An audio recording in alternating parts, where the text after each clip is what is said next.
साँझको समय भएको छ। यो बादल हेर्नुहोस् न कति राम्रो तरिकाले आइरहेको छ। तल खोलाबाट उकालिँदैछ। माथि सैलुङ खुल्ला छ अहिले। यो माथि देखिएको सैलुङ हो, तपाईँले देख्न सक्नुहुन्छ। अनि यो सैलुङको तलतिर हेर्नुहोस् न बादल कति मजासँग आइरहेको छ। साँझको समय छ। यो देखिएको माथि चाहिँ सैलुङ हो। अनि यहाँ बादल तलबाट माथि उक्लिँदैछ। अब पहाड पुरै ढाकिनेवाला छ, किनभने तलबाट माथि उक्लिँदैछ। हुन त यो पहाडमा चाहिँ मौसमको यस्तो संयोग हुन्छ।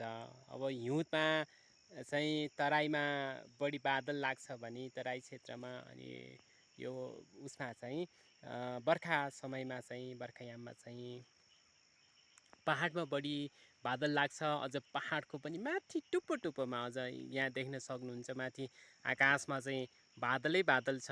अनि माथिबाट तल तल झर्छ। यो बर्खामा चाहिँ पहाडमा। तर यसरी ठ्याक्कै भुइँमा चाहिँ लाग्दैन, तर कहिलेकाहीँ संयोग यो चाहिँ हुन्छ। पानी धेरै परिसकेपछि चाहिँ कहिलेकाहीँ चाहिँ बादल लाग्छ यसरी तलबाट भुइँमा, नत्र त आकाशमा मात्र देखिन्छ पहाडमा।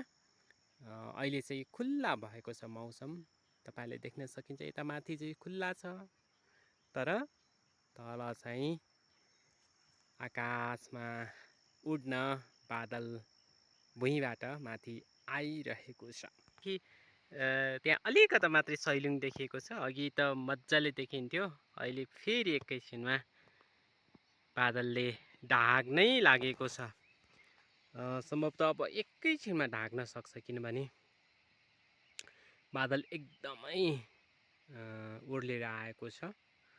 यसरी ठ्याक्कै यो पहाडमा अहिलेको मौसम चाहिँ बर्खाको मौसम चाहिँ, अझ भनौँ सैलुङमा चाहिँ एकैछिनमा घाम लाग्छ अनि एकैछिनमा बादल लाग्छ। अहिले साँझको 7 बज्न थालिसक्यो, 6:40 भइसकेको छ।